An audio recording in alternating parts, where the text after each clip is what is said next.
Magandang araw sa ating mga kababayan. Welcome po dito sa Pitoy Kahang Innovatives on Urban Aquaculture. I-share po natin yung ating trial sa ating tilapia farming in urban setting. Yung ating pond ay concrete, made of concrete, and circular po ito. Yung diameter niya ay nasa 3 meters. Yung water depth natin ay nasa 1.2 meters, about 1.2 meters yung pinakasintro. Yung water volume natin sa loob ay nasa 7 cubic meter. And yung design ng ating pond ay funnel type. Ito yung pinopromote natin, innovative technology on urban aquaculture.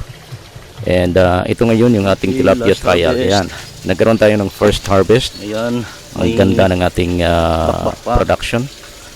So mayroon pang mga palaka na pumasok sa loob. Ayan. So ito po yung ating advocacy on urban aquaculture. And just subaybay lang po sa ating channel sa Pitoy Kahang Innovatives on Aquaculture.